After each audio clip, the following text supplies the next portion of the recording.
જ્યારથી આ સોંપવામાં આવ્યું છે ત્યારથી બન્યા છે. જયારે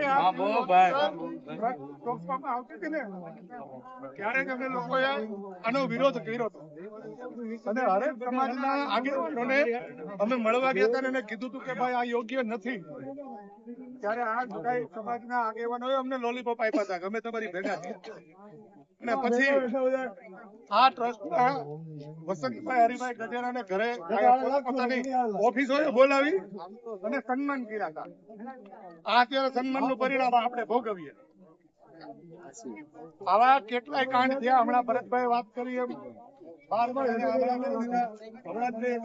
વાંચી કે જન્મેલા શિશુને ફ્રેક્ચર થઈ ગયું. હવે એવા તો કેવા નાના આ ડોક્ટરો છે કે એ નથી ખબર પડતી.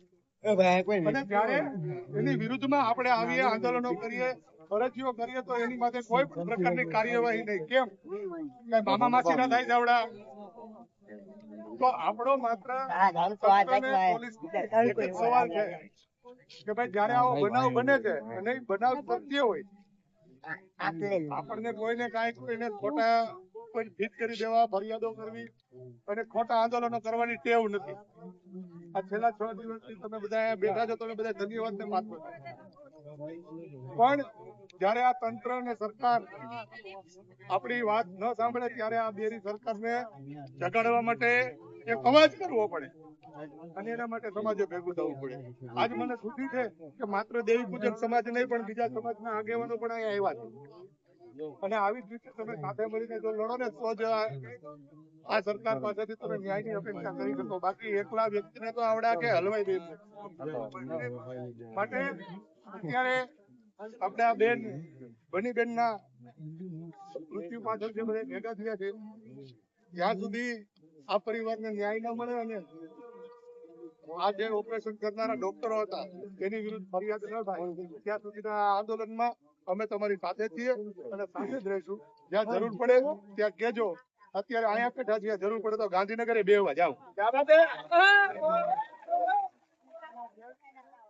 સ્વતંત્ર છે અને આ દેશના નાગરિકો થકી આ દેશ ચાલે છે, નહીં કે કોઈ બુદ્ધિપતિઓ કે કોઈ આગેવાનો કે કોઈ નેતાઓ છે.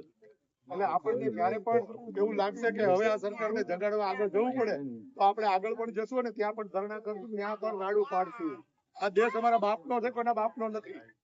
કોઈને એવી હવા હોય કે અમે નેતા છીએ કે અમે આગેવાન છીએ કે અમે આ કરી દઈએ તો એ કાઢી નાખો. આ પબ્લિક થી ચાલતો દેશ છે એટલે પબ્લિક જ આનો માલિક છે. એટલે જ્યાં જરૂર પડે ત્યાં અમે તમામ સાથી મિત્રો તમારી સાથે છીએ. અમને યાદ કરજો.